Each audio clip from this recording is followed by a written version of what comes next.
Welcome to Trial by Wine. We take a closer look at crimes that highlight how fascinating humans can be. Schmitty, Swanee and Clarky visit crimes and run them through their jury of three, debating both sides of the case to agree an appropriate, if totally fictitious, sentence. Please be advised, Trial by Wine may include explicit or disturbing content and will include drunken rambling. Listener discretion is advised. All right, how are we? Super. Very well, I think. Recovering from a cold, otherwise great. How about yourselves? Oh, yes. I think I'm getting one, but, who knows? Do you remember when COVID was a thing and they used to track the spread of COVID? I feel like we've had a super spreading event up here, and Smitty, if you're starting to get unwell, maybe the super spreaders then ventured down to Melbourne to infect you. Could be. So I guess that's our news. It's all very exciting, isn't it? Let's introduce ourselves. I'm Schmitty. I'm Swanee. And I'm Clarky. And together we are Trial by Wine. And what are we drinking? Oh, I've really knocked it out of the park today. I've got the dirty open lid bottle from the bathroom with tap water. Not even bubbles in it. Delicious. Not even. Because I was racing to get here and I opted for a tracksuit and Ugg boots, get changed into a bit cooler than running downstairs and going to get a drink. So this is what I grabbed. It is fresh water though, fresh tap water. You spoil yourself. Don't want to make anyone jealous. Oh, don't mind me. Oh, another Tuesday afternoon on the bottle. What about you guys? Are you drinking something nice and interesting, I'm sure? We're on a sparkling water, but purely for medicinal purposes. We've whacked a bit of scotch into it to nice. Just help with the, kill the bugs. Yeah, all of the crap that's going on. Kill the bugs. I totally believe that works.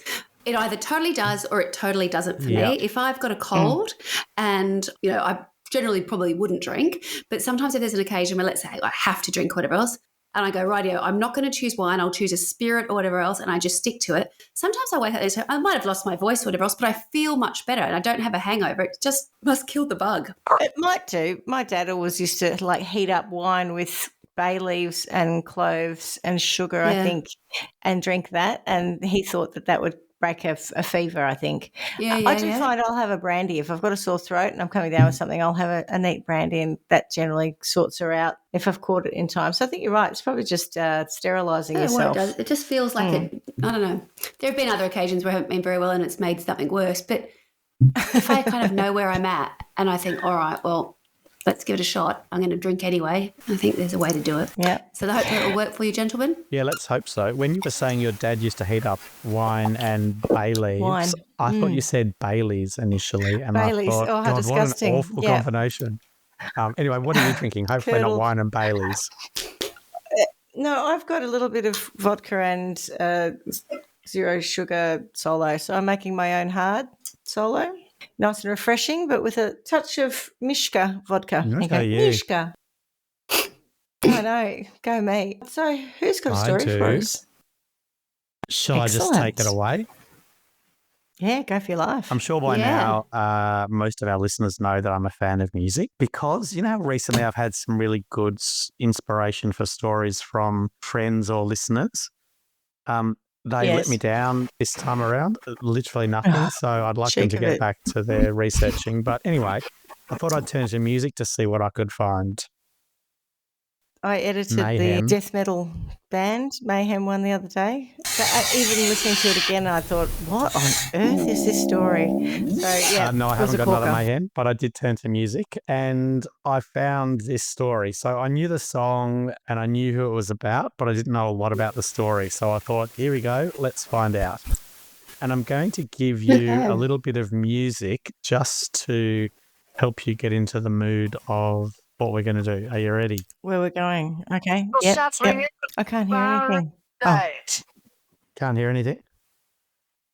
No. Hang on, I'm going to have to... I just heard something about shots ringing. Someone yelling. Yeah, is this Mac the Knife? No, it's not. No. So this is the song. Tell me if you can't hear it. I can't hear it.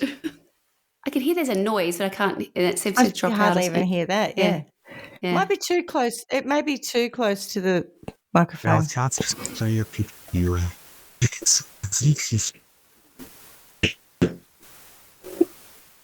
Now it's like interference. It's interference. That's so strange. Yeah, it's very bizarre. It's not music or a It's song or like anything. it's like the microphone is overcompensating I've for moved it noise. away Yeah, a bit. try it further away. Yeah. Is that any better? You can't hear it at all. The pistol shots ring out in a barroom night. Enter Paddy Valentine from the upper hall. She sees a bartender in a pool of blood, cries out, "My God, they killed them all." And then here comes the story of the hurricane, the man the authorities came to blame for something that he never done. Put in a prison cell, but one time he could have been the champion of the world. So that's right. So that was This Bob week I'm Dylan's going Hurricane to... Yeah. from Spotify. So this week I'm going to bring you the story of Rubin Hurricane Carter. But first up, my sources, which is a very short list. Obviously, Hurricane by Bob Dylan, Wikipedia, bbc.co.uk, and www.blackpost.org. So I'd like to kick off with Rubin's early life. So he was born in Clifton, New Jersey in 1937, the fourth of 7 children. As a youngster, he had a troubled relationship with his father, who was a strict disciplinarian. He didn't have an easy life and he was regularly in trouble. He was once seen by a preacher stealing clothes. The preacher told Carter's father, so Rubin attacked the preacher, a man who was far older than him, and he did enough damage to merit a beating from his father, who cracked him in the eye with a belt before calling the police to report him being a thief. At the age of 11, he stabbed a man he claimed was a pedophile and was sent to Jamesburg, which he referred to as a place where 8-year-old kids become the prey of 15-year-old killers and rapists. His father refused to visit him there, so Carter put his energy into ruling the roost. He became one of the toughest in the prison, a person who, if they wanted to beat somebody up, he could beat them up because that's how they ruled in the prison. Eventually, enough was enough, and in 1954, he broke a window and escaped, and he ran for 2 days, putting 80 kilometres between him and the prison, which is almost 2 marathons in 2 days. Like, it's a lot. You have to be pretty fit to do that. Far out. Or pretty scared. If he's fighting that much, What it probably happened in was. his early life? He ended up, I think, And nothing good. I might get this wrong, but I think he ended up near Philadelphia. Not 100% sure on that, but he ran, and he ended up joining the army. And he completed his basic training at Fort Jackson in South Carolina, and he was sent to West Germany. Can I just ask a question? Yeah, sure. Are you allowed to do that? Can you go from... He was in another state, and they didn't realise his So they tricked him. crime, and so he hadn't... he got in. He didn't go in and say, I just escaped Just from run away from jail. a prison. Yeah. But I'd like to be in the army. Send me to Germany so that I'm free from the prison, because I'd rather fight there than live in the prison. He kind of tricked them a little bit and got a fresh start as a result of it. So whilst he was in West Germany, he began to box for the army, and he was quite good at it. He did get discharged whilst he was in the army. Excuse me. And shortly after his discharge, he returned home to New Jersey and was convicted of 2 muggings and sent to prison again. After his release from prison in September 1961, he became a professional boxer. So he was only 5'8", so not at all tall, and probably a whole lot smaller than what you would expect a successful boxer to be. But he could obviously fight, and he had a very I don't really know much aggressive... about boxers. Are they generally huge? No, you're in a there's long different reach, weights, I think. yeah. So if you're short, you're at a disadvantage, is my understanding, because it's harder to reach. But he had a very aggressive style and a lot of punching power. So he's short but fairly solid, and he had lots of early round knockouts. And that, of course, drew attention, establishing him as a crowd favourite and earning him the nickname Hurricane, hence the song. And he defeated a number of middleweight contenders, including Florentino Fernandez, Holly Mims, Gomeo Brennan, and George Benton. And that's when the boxing world took notice. The Ring, which is a magazine, first listed him as one of its top 10 middleweight contenders in July 1963. So he's becoming quite good by now. And at the end of 1965, they ranked him as the number 5 middleweight. He fought 6 times in 1963, winning 4 bouts and losing 2. He remained ranked in the lower part of the top 10 until December 20, when he surprised the boxing world by flooring past and future world champion Emil Griffith twice in the first round and scoring a technical knockout. That win resulted in the ring's ranking of Carter as the number 3 contender for Joey Giardello's world middleweight title. Carter won 2 more fights, won a decision over future heavyweight champion Jimmy Ellis in 1964 before meeting Giardello in Philadelphia for a 15-round championship match on December 14. So he's right up there at this stage.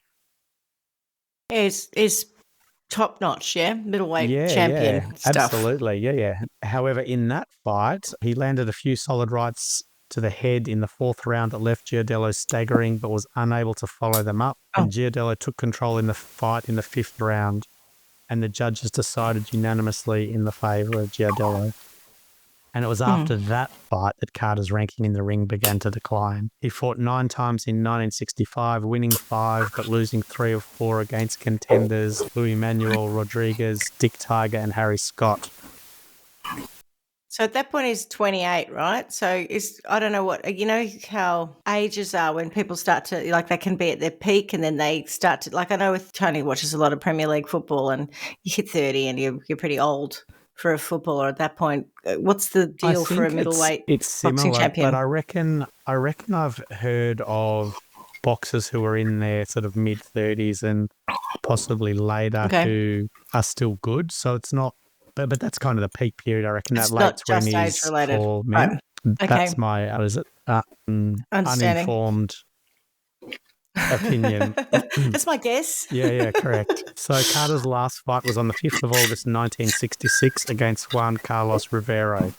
He lost the fight via points decision. Carter's career ended short with a record of 27 wins with 19 total knockouts, 8 KOs and 11 TKOs, which is technical knockouts, 12 losses and 1 draw. He received an honorary championship belt from the World Boxing Council in 1993, as did Joey Giardello, and was later inducted into the New Jersey Boxing Hall of Fame. So that's a little bit about Rubin Carter prior to what Bob Dylan talks about. So our story takes us to Paterson, New Jersey. And in the 60s, Paterson was a town with plenty of racial tension. Approximately 20% of the population were black, and the mayor, Frank X. Graves, I don't know what the X is doing anyway, was more intent on enforcing the strict rule of law rather than addressing the lack of work in a county where the economy had all but collapsed. So as an example, in 1964, Paterson had an uprising which lasted from August 11 to 14. In the lead up, Mayor Graves had been preparing the police force for racial violence by giving them riot gear, tear gas, armoured personnel carriers, and sawn-off shotguns. The uprising began when a group of African-American teenagers returning from a school dance began throwing rocks at passing police cars. Graves initially ordered police to shoot to kill if their lives or the property of the police was threatened, but rescinded it to only apply if lives were threatened. So he's literally come out and said, if anyone's threatening police property, kill them. Well, anyone who threw anything at a car then? Throughout the 4 days of the uprising, groups of African Americans attacked passing cars with Molotov cocktails, rocks and other projectiles. City officials estimated that between 300 and 500 people had participated in the rioting in small groups of 20 to 25 people, which precipitated the need for the increased police presence. But the press estimated a lower figure, close to 100 people in total were involved. This uprising was smaller than the uprising. Sorry, yeah. Sorry, just so the cause of the racial tension you made mention about, like unemployment. Yeah. Was it sort of just bad socioeconomic environment and whites getting everything, or was there evidence of bad racist behaviour from whites? So what I would say, probably only touched on it, but he was more about enforcing the strict rule of the law rather than addressing the lack of work. So there's a lack of work. 20% of the population are black, not well off, need to work to eat, do all those sorts of things. He's more concerned about dealing with the crime that is Arresting people. created by By those things. the collapse in the economy, rather than trying to find Rather than ways for solving the people economy to problem. Yep. survive whilst the economy is in such trouble. And it's probably, bad way. to be fair to him, that's probably a little bit of its time. Oh, 60. What did you say? 64. Yeah, I don't want to. I don't want to support him or sound like I'm supporting him, because I'm not. But I just feel like it's one of those ones where his behaviour is possibly not that different to other people in that time. And again, I don't know that for fact, but that's kind of what I was reading into it. So the uprising was smaller than the uprisings that preceded it in other cities, but it had parallels to those localities. And this is, I guess, part of what I was saying, that there are similar things going on in other places. For example, 43 African Americans and 3 white people were arrested. And so massive difference in the number of arrests. Fortunately, there were fewer than 10 injuries reported and no deaths. What I took from that is that, if you're black in the 60s in Paterson, things are probably stacked against you. So our crime takes place at approximately 2:30 a.m. on the 17th of June, 1966. It's muggy in Paterson, despite it being the early hours of the morning. In the Lafayette Bar and Grill, which is a rundown place on the corner of a rundown area, bartender Jim Oliver is still working. Fred Nyox is sitting opposite him, drink in one hand, cigarette in another, talking to Willie Marrons. At the edge of the bar sits Hazel Tannis, who was called in for a drink after finishing her waitressing shift, and 2 black men enter the bar. Now, this is unusual because the Lafayette doesn't serve black patrons, and even more unusual is what they hold in their hands. One has a shotgun, the other a pistol.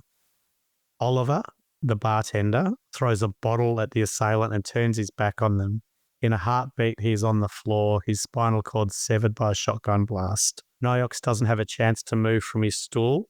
He dies in his seat, cigarette still burning in his hand, a bullet in the back of his head. Marrons turns his head at both the right and the wrong moment. A bullet passes through his eye and explodes out of his forehand. I'm assuming that's meant to be forehead. He passes out. Tannis jumps off her seat and is trying Maybe to... not. Maybe this is his hand. Maybe he had a cigarette. And another guy smoking and raised his hand and it went through his eye and out of his hands. I don't know. Absolute mayhem in the Lafayette. Tannis jumps off her seat and is trying to hide when the gunmen find her. They empty the remaining bullets into her body, leaving her bleeding on the barroom floor before turning and disappearing into the New Jersey night. 8 bullets, 2 dead, 1 dying, 1 seriously injured. All in 20 seconds. Oh, my goodness. 20 seconds. Died a month later, making it a triple homicide. Yep. Who else was there to witness all of this other than the 4 victims? I'll take you back to the song. Okay. Pistol shots ring out in the barroom night. Enter Patty Valentine from the upper hall.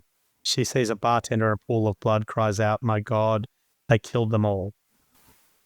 We'll get to Patty a little bit later, along with other witnesses, but yeah, interesting.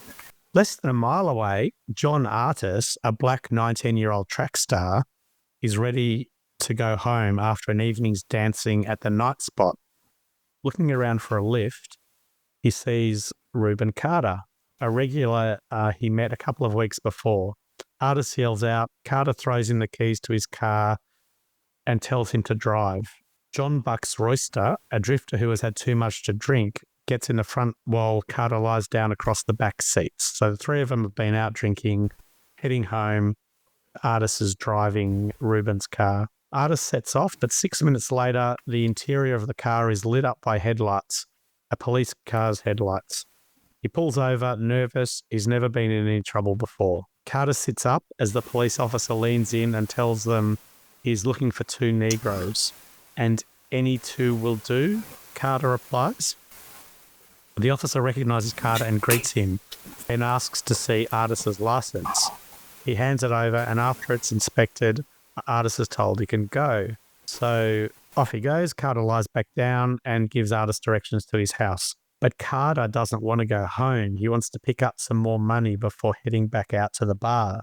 So Artis pulls up outside Carter's house and Carter runs in, takes 15 minutes to get in, get some money and get back in the car.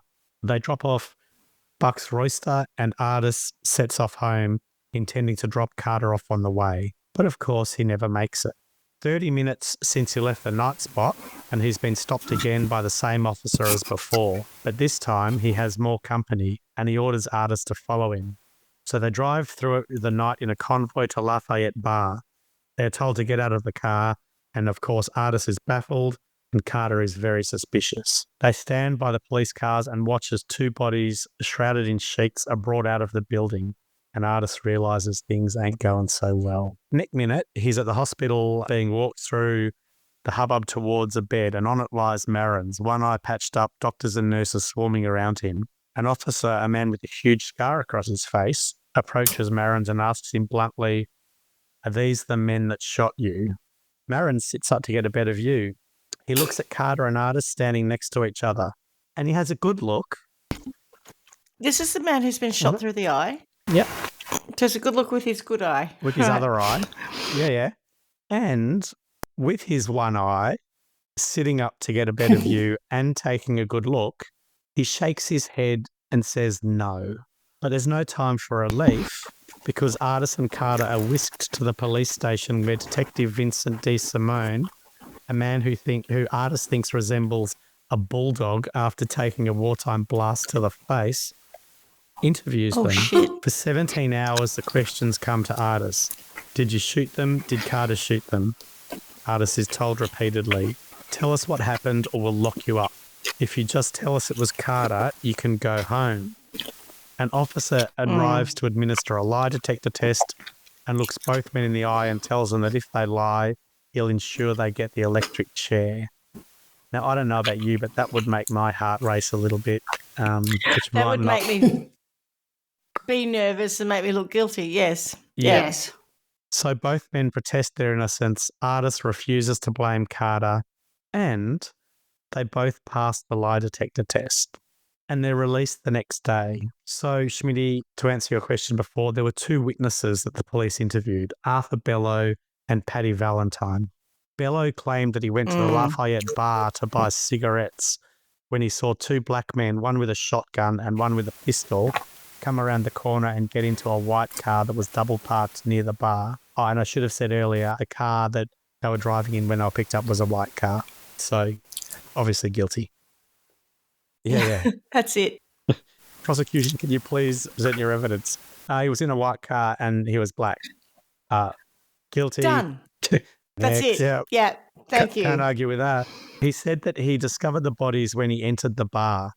This was his testimony at trial. So Bello went into the bar when the two men came out, and that's when he discovered the bodies. Of course, what he neglected to testify was he was in the area acting as a lookout while an accomplice, Arthur Bradley, broke into a nearby warehouse. It also transpired that he took the opportunity to empty the cash register when he went in to see what was going on in the Lafayette Bar. Good guy. Doing quite well so far. Now, Paddy Valentine lived above the bar and heard the shots. Like Bello, she reported seeing two black men leave the bar and then get into a white car. Guilty. They reportedly described it as a white car with a geometric design, sort of a butterfly type design in the back of the car. What? Well, Like a sticker? I think so. I'm not sure if it's a sticker or a badge for the type of car that it was, but that's what they were. Right. Oh, right. Yeah, Okay, got it. That's what they were describing. That's what I thought it meant, but surely people would know what that is, like a Mustang or a Chevrolet. Like you would have thought Would people would recognise know. it. Yeah. And It's not, so this is 64. It's not like they've got weird Korean cars that like we've got. Yeah. And I have no idea what they that's are. very true. You know? It could be me that's the problem in that one. But Carter did have writing on his car. Yes, it had the geometric design, New York State license plates with blue background and orange lettering.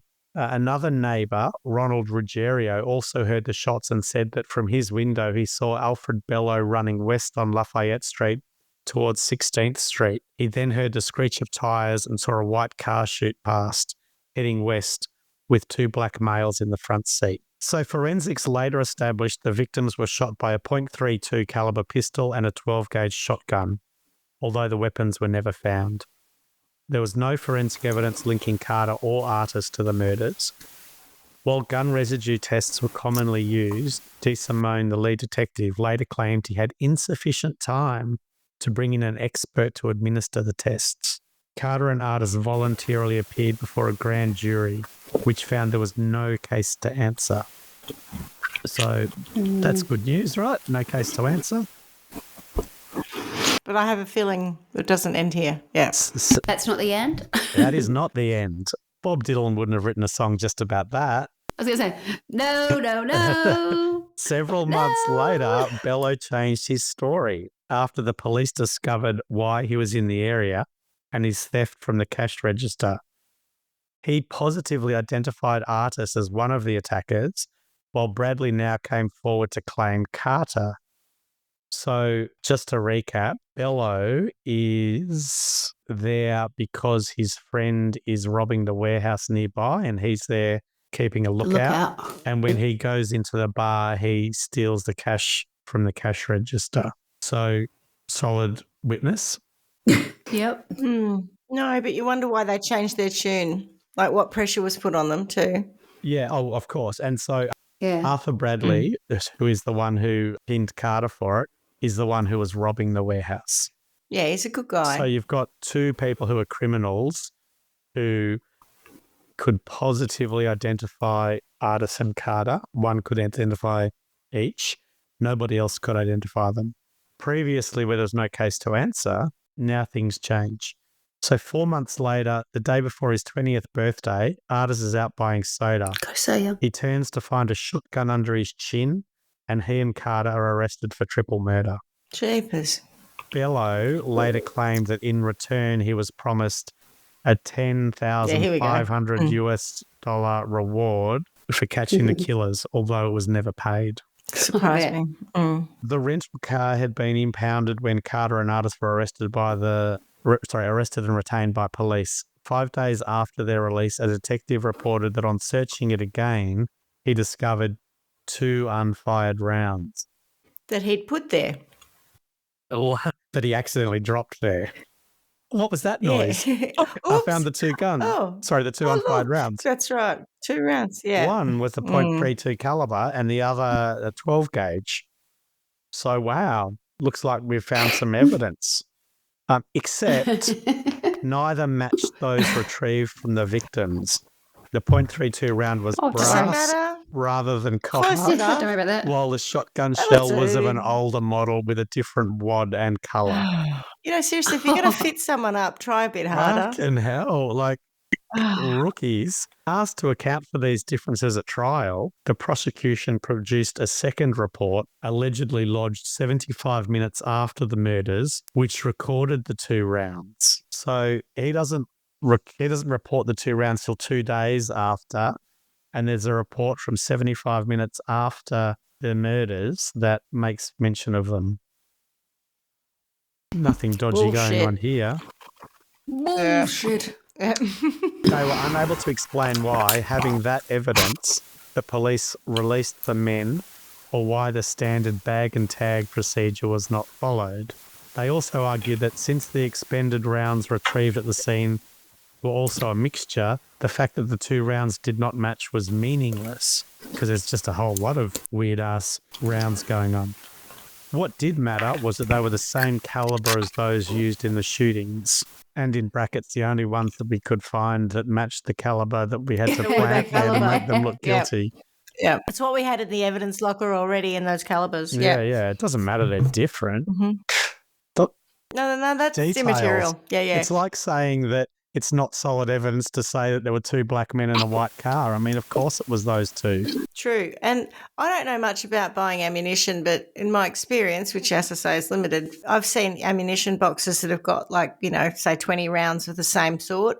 Maybe there's a pick and mix type thing that you can do in American gun shops. Yeah. I just need these calibers, but I can have this colour and I can have that one and I can have that one. I just had a little mixed bag of bullets. Particularly in the 60s. That's, that would have been common. So the defence, led by Raymond Brown, focused on inconsistencies in the evidence, similarly to us, given by eyewitnesses Marins and Bellow. He also produced witnesses who confirmed Carter and Artis were still in the night spot at the time of the shootings.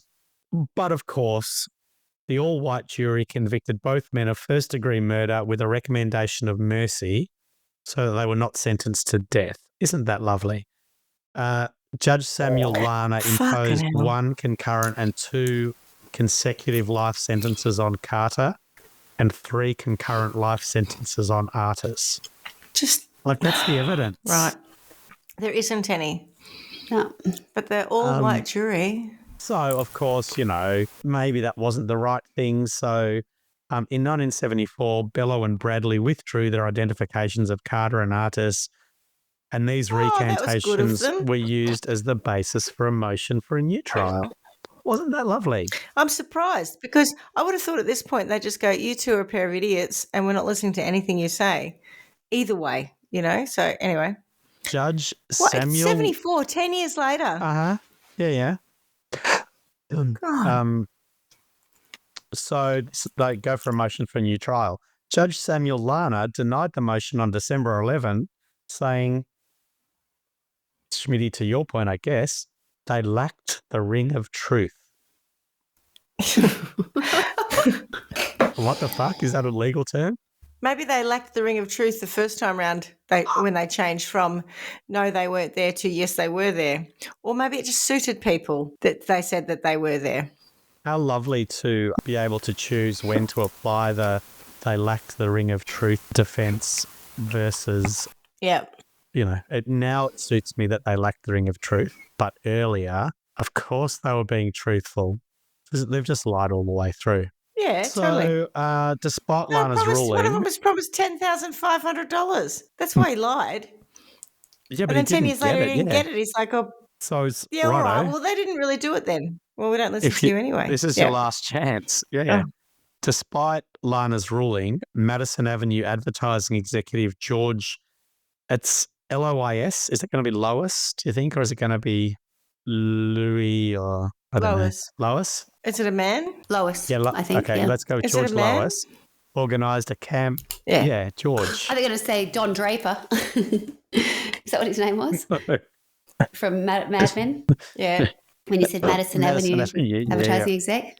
Yeah. No, George Lois organised a campaign on Carter's behalf, which led to an increasing public support for a retrial or pardon. Boxer Muhammad Ali lent his support to the campaign, including publicly wishing Carter good luck on his appeal during his appearance on The Tonight Show in September 1973. So there's a real kind of public movement growing where, celebrities are starting to do this. So that was 1973.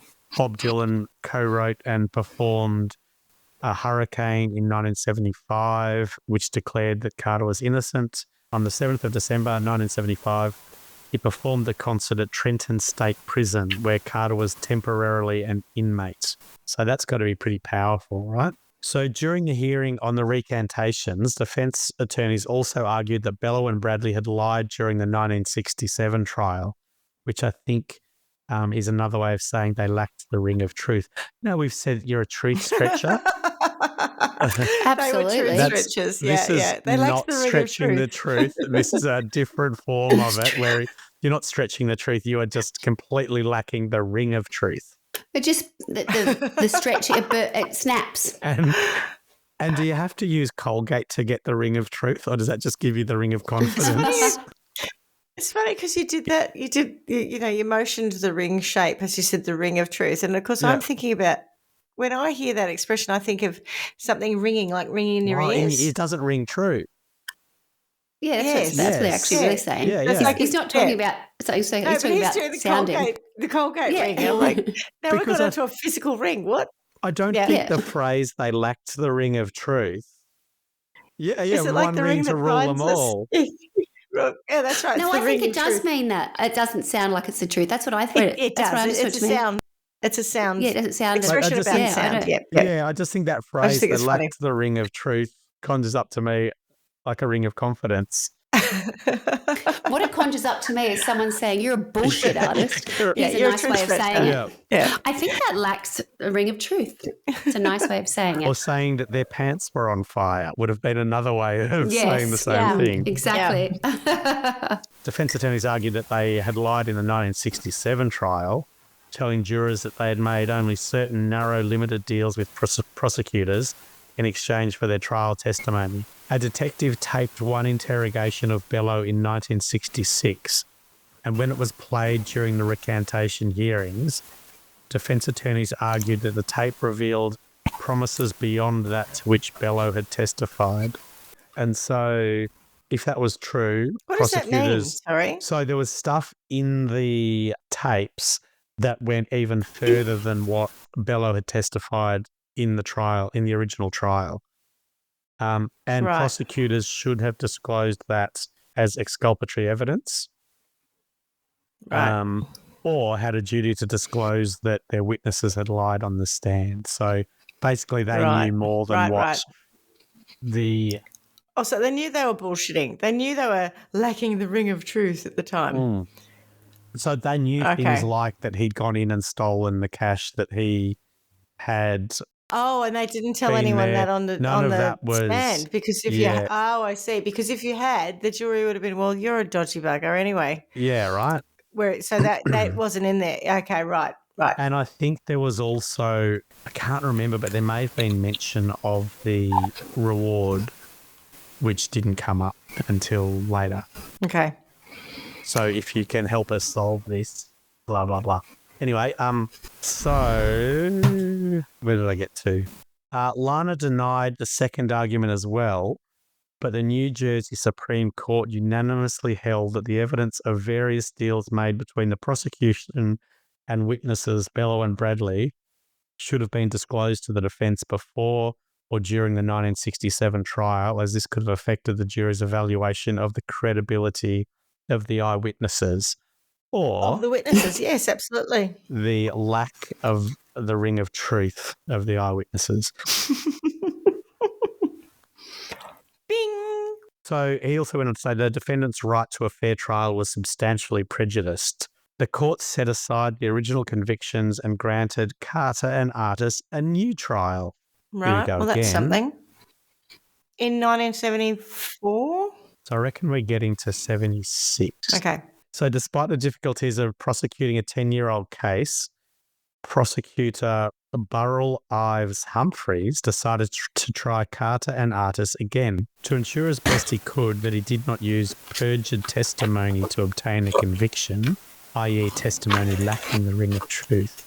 Humphreys had Bello polygraphed, once by Leonard H. Harrelson and a second time by Richard Arthur, both well-known and respected experts in the field.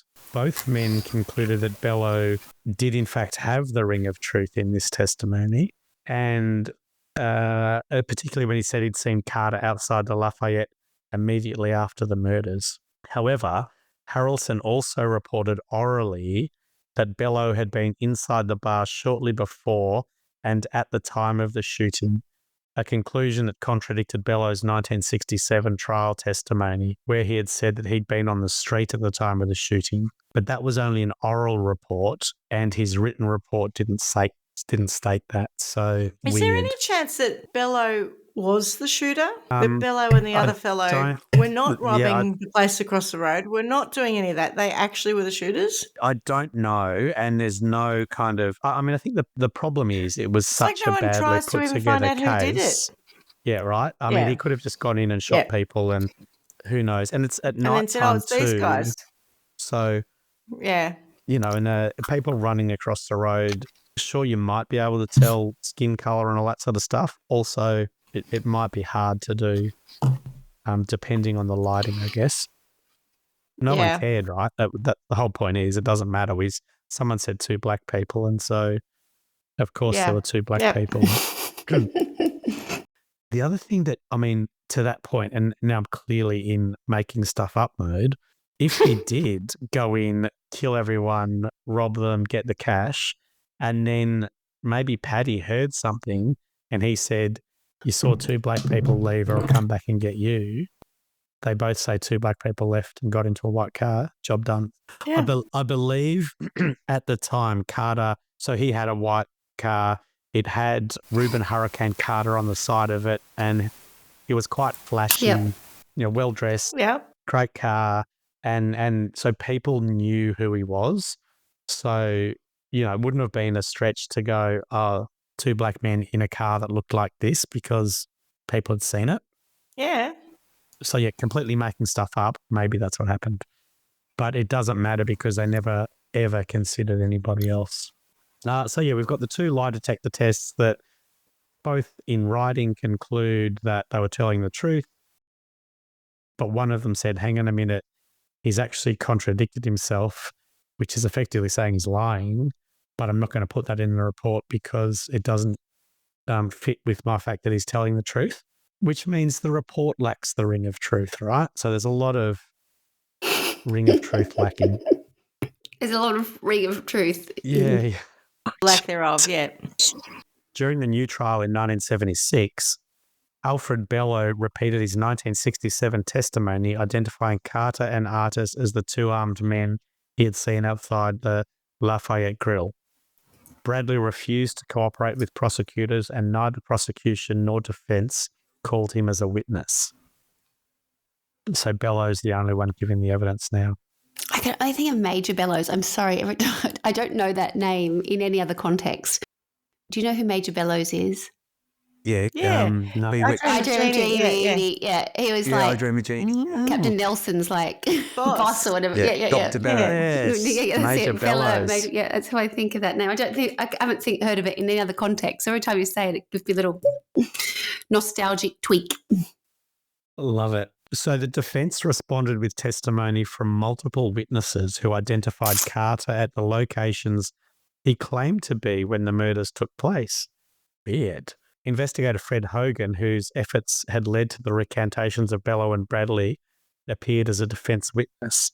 He was asked on cross-examination whether any bribes or inducements were offered to Bellow to secure his recantation, to which he said obviously no. Apart from that The original handwritten 10,500 notes- that I didn't get. Yeah. Well, no, so Hogan's the one who's got him to recant. And so they're saying, did you bribe him to make him recant? And Hogan's saying, no, I didn't.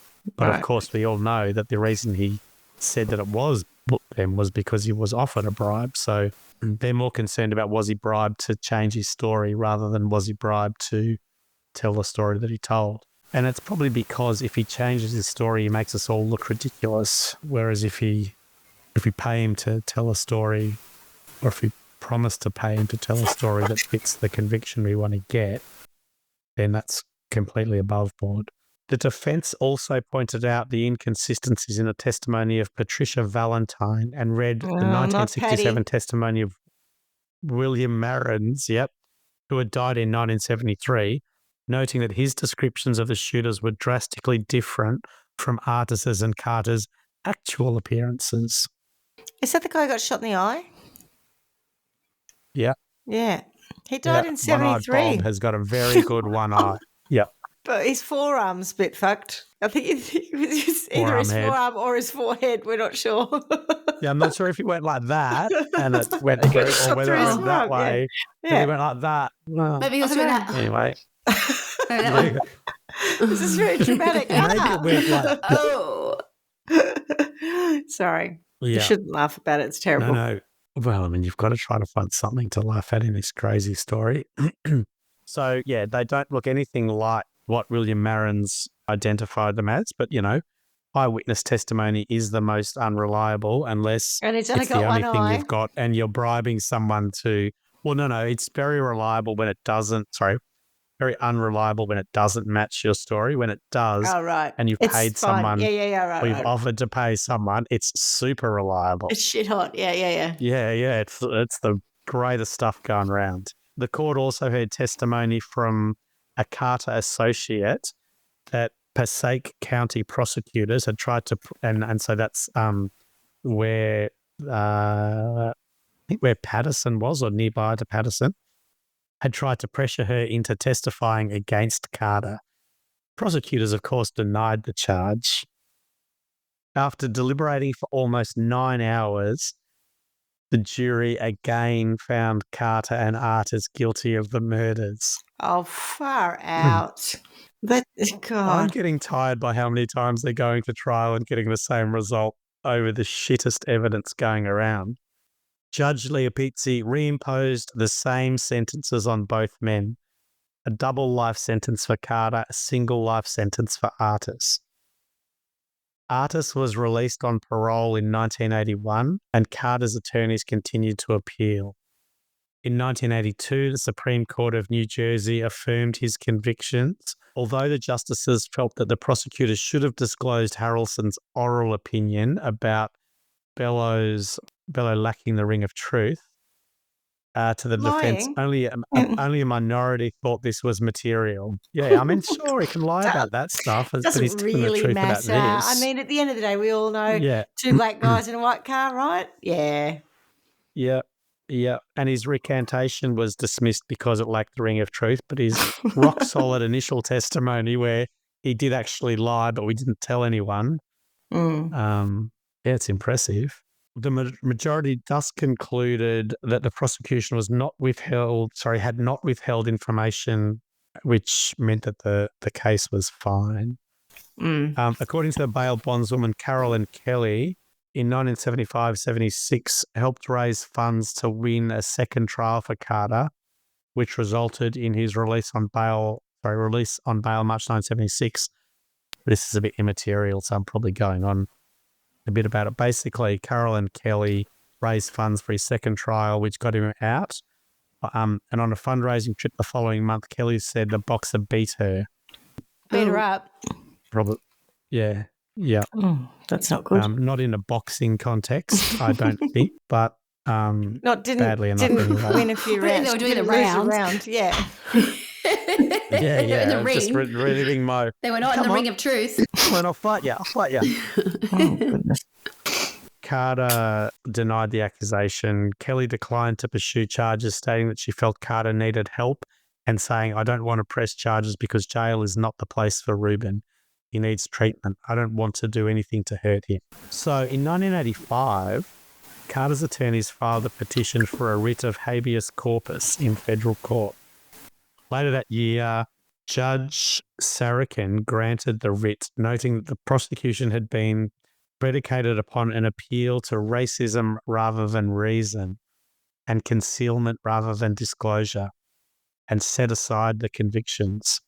So Carter, at 48 years of age, was freed without bail in November 1985 after being sentenced in, 67, I think we said? A long time, yeah. What's that, 18 Far out. years? What a waste of time. Yep, waste of time. That's one way of looking at it. The legal system. Wasting the time of his life is what I mean. Yeah, I know. So prosecutors appealed Sarakin's ruling, of course, and filed a motion with the court to return Carter to prison pending the outcome of the appeal.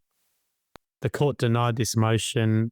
Do you sometimes wonder what's in it for them, the prosecutors? Prosecution? You can't, no, don't let him out. He's got to stay in. Like, he's been in 20 years already. You've got very little evidence. Like, why wouldn't you just go, all right, whatever? I reckon it's, I reckon it's a tipping point. I don't know if they teach that in law school, maybe. God, all right, whatever. But you know what I mean? You kind of think you've had and everyone's bored of it, just, go in with that one. If you were to actually review the case and say, I'm not really sure.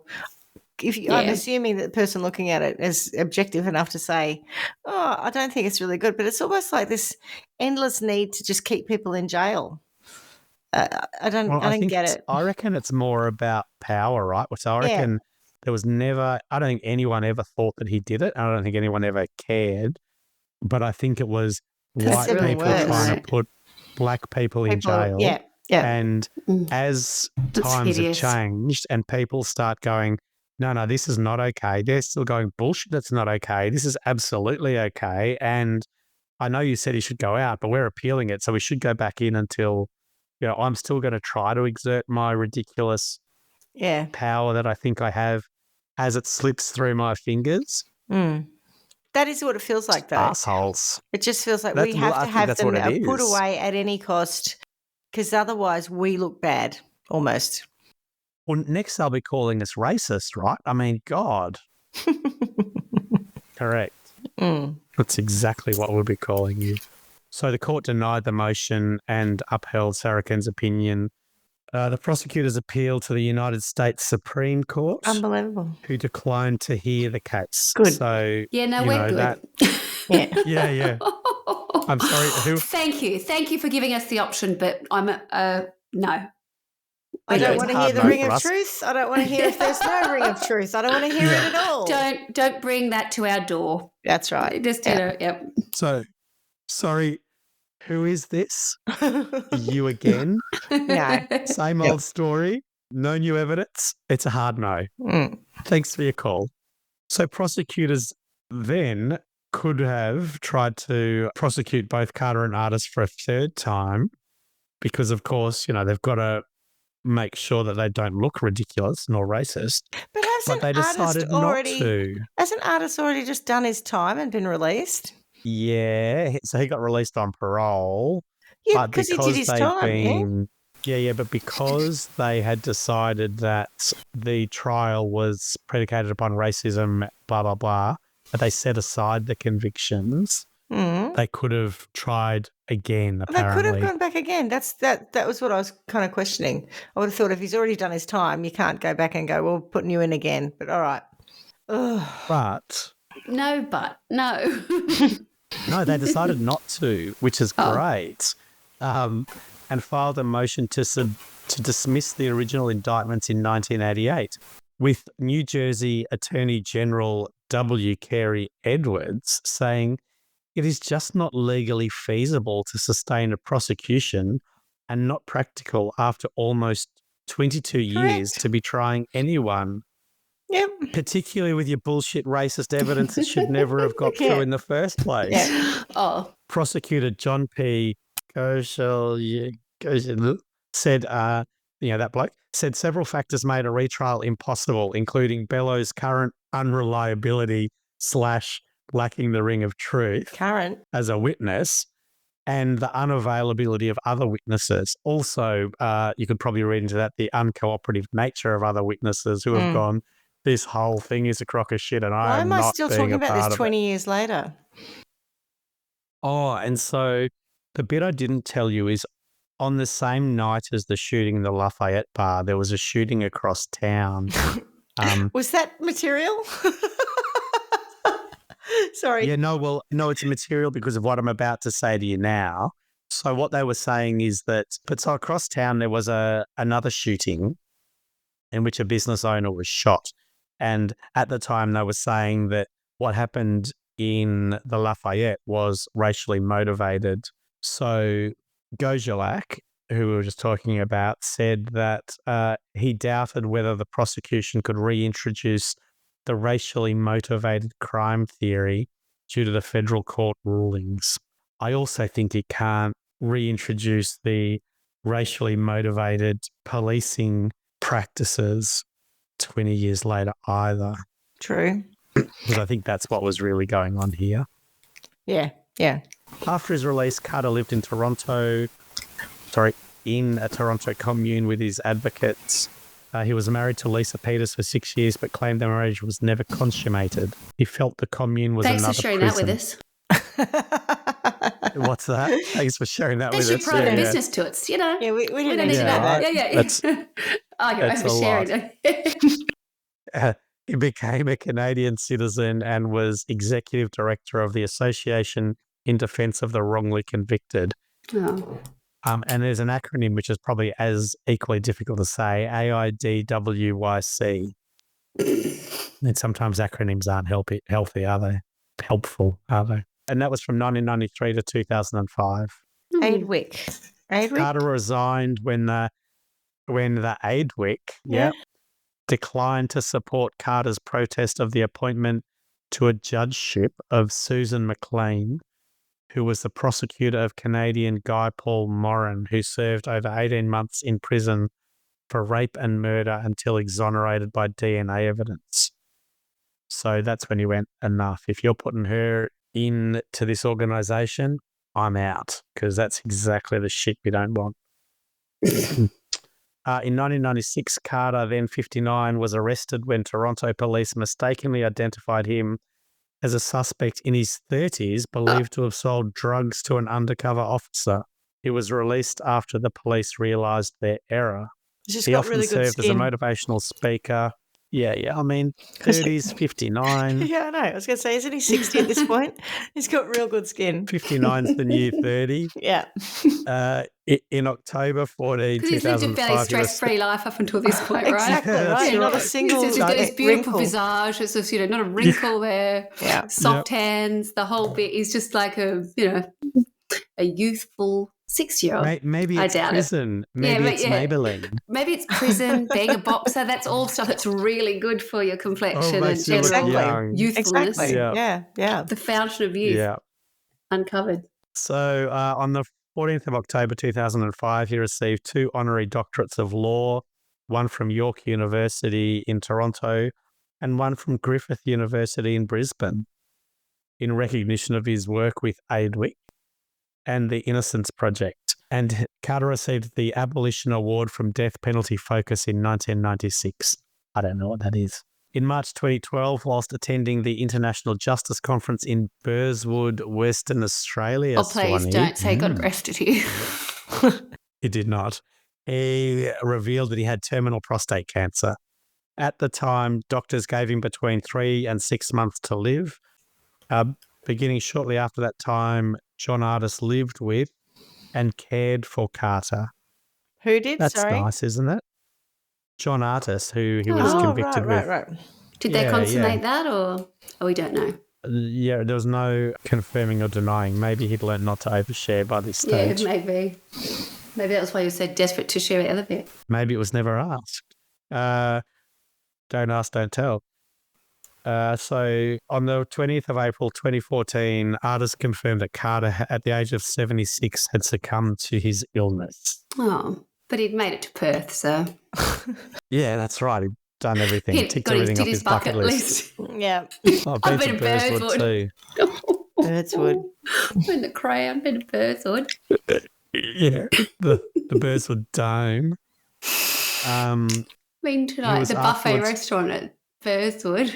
It's the all-you-can-eat buffet, which is an offer and not a challenge. I think it's called Epicurean these days. Very Oh, is it? Fancy. fancy, yeah. People sometimes talk about it, like they'll reference if they take their kids there, and I go, what are they talking about? So they'll call it Epicurean, I think I don't know what they're talking about. They go, oh, yep, right, the buffet restaurant at Crown. Nice. Cremated, and his ashes were scattered in part over Cape Cod and in part at a horse farm in Kentucky. In the months leading up to his death, Nothing Carter in New had Jersey? worked for the... Nothing in New Patterson? No. Jersey. Nothing in Patterson. No. No, none of that. In the months leading up to his death, Carter had worked for the exoneration of David McCallum, a Brooklyn man who had been incarcerated since 1985 on charges of murder. 2 months before his death, Carter published Hurricane Carter's Dying Wish, an opinion piece in the New York Daily Times, in which he asked for an independent review of McCallum's conviction. In it, he said, I request that McCallum be granted a full hearing by the Brooklyn Conviction Integrity Unit, now under the auspices of a new District Attorney, Ken Thompson. Knowing what I do, I am certain that when the facts are brought to light, Thompson will recommend his immediate release, just as my own verdict was predicated on racism rather than reason and on concealment rather than disclosure. On October the 15th, 2014, McCallum was exonerated. So that's nice. Good work. So that's only what? April is when he passed. October is when McCallum was exonerated. So 6 months later, maybe. And John Artis died of abdominal aortic aneurysm on November 7th, 2021 at the age of 75. And that, my friends, is the story of Rubin Hurricane Carter. Wonderful. What did you think? I have one Otherwise known as question. the ring of truth. Was there any... Do I think he's guilty? No. Do you Because it's quite... have any idea? Is there any information about his view on Dylan's song? No, I never Didn't come across saw anything? that. That is No. a really good question. You know, because I sometimes you just imagine assume they'd like being- something like that, and it might be something that they really don't like. You know, you just never know. Mm. But I guess if you really didn't like it, they probably would be online that it, you know, something to that effect. I did see that he didn't like the nickname Hurricane. I never knew that was about, and I have never been a massive Bob Dylan fan, although I'm starting to enjoy some of his stuff more recently. But that is a great song. It's certainly got a really great, what's it called, Schmitty? Is it the melody that I really enjoy about that? What is it that's good about that song? Could be. I'm not talking about the lyrics. I just the tune. just how it builds kind of thing. I don't know. Yeah. Yeah. It's good songwriting. It feels like a good movie music, you know, like, I mean, for a scene in a movie from a certain period of time about, you know, injustice and, Yeah. you know, something sort of rage, something sort of bubbling up. You know, it sort of builds. Captures the mood. It Bob does. Dylan It does. is a very good songwriter, but, you know, I don't think he's much of a performer himself. Sorry. It's when other people cover his stuff, then you think, oh, that's really amazing. And then you're like, oh, yeah, Dylan wrote it. He's a great writer. That's why, right? Whew. How amazing must it have been being Carter at the prison when he comes and plays that song, basically professing his innocence and But the how injustice. frustrating also. Like, that's 76 and he's not out for another 8 years or something. Did you say it was 84 he finally got out? Just the frustration of going, even Bob Dylan thinks I'm innocent. And I'm still stuck here. If Bob Dylan thinks I'm innocent, come on. Come on, people. But that's right. it must be It must be like the equivalent of remarkable, like Kim Kardashian these days thinking you're innocent. Yeah. Oh, I know, right? She's the one great. that in the Innocence Project and all the stuff she does, yeah. But the mood or the way that must have made him feel to go, I've been professing my innocence all this time, and now someone like Bob Dylan has just come in and played a song to everyone in the prison stating that I'm innocent. Like that, it's quite a big statement. I'm surprised the prison allowed it. I don't know whether they even knew he was going to. Yeah. It would have been, I reckon, mind-blowing for him to hear that. He was probably down at the gym at the time. Not really into folk music. Who? Bob who? Yeah, exactly. Who's You this? see that bloke? Bohemian. You see that bloke that writes a good song but isn't a good stick performer? figure, yeah, hippie, guy yeah. coming in here. I don't want to listen to him. you I'm just going to send go me and the do a few lyrics? rounds down in the gym. He finds out What's, about it later. He what's did Bob what? He Dylan's did what now? Real What? name? It's a Jewish name, isn't it? Yeah. Oh, Zimmerman, that's it. Yeah. Robert Allen Zimmerman. I There thought you it go. was more just for that. Yeah. Oh, yeah. It's not that. It's not. Yeah. It's not one of the bigger ones like where you Not go. as good as John Wayne. Marion something. Cat Yeah. Stevens. What he became. He became something. Isn't it Yusuf Yusuf. Mohammed. Islam or something? Yeah. It's like But he Muhammad Ali, changed I his guess. name, but what was his name first? It wasn't Cat, I bet you. Speaking of folk singers. It's Catherine. He was born a woman. Oh, goodness me. Oh, my I hate word. stories like this where people's lives have just been wasted because of dumb protocol and racism and pointless things. Mm. They're Very Oh, frustrating, aren't they? they are. Imagine living at that time where, you know, if you're black in Patterson, you'd just be living in fear with everything that you... I think it can still be Dude, like the that in fact that you certain can be- places. Mm-hmm. Certainly a Imagine lot better being than in it a was, but there's still nightclub. places. Yeah. Imagine being anywhere. Yeah, no, How that's did we go right. anywhere? But imagine being at a nightclub, coming home, getting some extra cash to go out again and being arrested and convicted of a murder in a place that you weren't even at. Just makes you think about the concept of safety, right? You know, like being safe from someone attacking you, but the actual powers that be who are there to create social order are the ones that are attacking you. You know, you are unsafe Yep. at all times. That's terrifying, and not something that I've had to experience, thankfully. But yeah, I find that sort of stuff so infuriating. You just want to go back in Yep. time and punch white people at times, you know, when you hear these stories. Not that it And helps, how but, you know. nasty people can be to people, you know, like what on earth? Why? Mm. Why would you do that? Mhm. What's So who should we? Sentence. I think Alfred Bello, mate. Absolutely, shithead. fucking Major Bellows. Major Bellows. need Let's a send bag a of space. dicks. Let's send him off to fucking. Let's go to Cocoa Beach and send him off to. Put him without in Jeannie a being able bloody to bring him genie back. bottle. Put him in a Yeah. genie bottle and throw Oh, him on yeah. the beach and leave Wasn't him it there. Dr. Bellows? It was Maybe you're Dr. right. Bellows, but And this Major guy Mouse was was it? Bello, but I know what she's talking about. But yeah, I reckon we stick him in a genie bottle and send him off so it can float out there at Cocoa Beach or wherever it was where they picked That it was up. it, Cocoa Beach. Is it fair to sentence him to the crime that happened based on Being equally shot. zero fact? Yeah, the three Swanee, murders. Stop it. Stop acting it out for me. Oh, goodness me. It's very naughty. It is. Very naughty. Yeah, so like, we were just saying it that if we go into making up stories, he could well have done that. That's basically what happened to Rubin Carter. People just made up stories and he was found guilty of that's it. a good idea. In We could just fairness, say Alfred Bello was actually breaking the law, so put him in jail for it. Well, what I'm saying is let's just go and say we saw Him Alfred doing Bello it. in Him a doing it, bar with a gun. I like it, yes. Yeah. Guilty. Yeah. You can have fucking one Life concurrent sentence. and two consecutive life sentences, whatever it was. And, you Absolutely. know, my point when you were saying about, making up stories, he actually admitted to breaking the law. So I feel less concerned about him going to jail for one life sentence and two concurrent ones or whatever, because he's a criminal anyway. As far as I'm concerned, he probably And we know could he well was have done it. there. That's why I asked the question. Has anyone asked who actually did it? Yeah, Apart from him and Paddy, who were the only ones that were there, that's right. But what about the police for just being Lazy. shit at their job and determined to continue to be shit to protect their name? I'm going to send a bag of dicks for dogs their way. That's what I think. A big bag. I'm going to replace the donut shop with a bag of dicks for dog shop, and they have to go there every morning and have their bag of and dog get the dicks half dozen. with their coffee. Yeah. Instead of or the donuts, person they're behind like the counter. dried cow sphincters. The person behind the counter just goes to hand over the cinnamon donuts that smell delicious and goes, "Oh, sorry, we've only got a bag of dicks for dogs for you. We can microwave them if you like." Soften them up a bit. That's a lovely idea, actually. I hadn't thought about that. Just not in the oven, just microwave them, zap them. Just to make them waft a bit. Yeah, I think that's actually quite a good series of sentences this time around. Yeah. Happy with that. Nice. Yeah.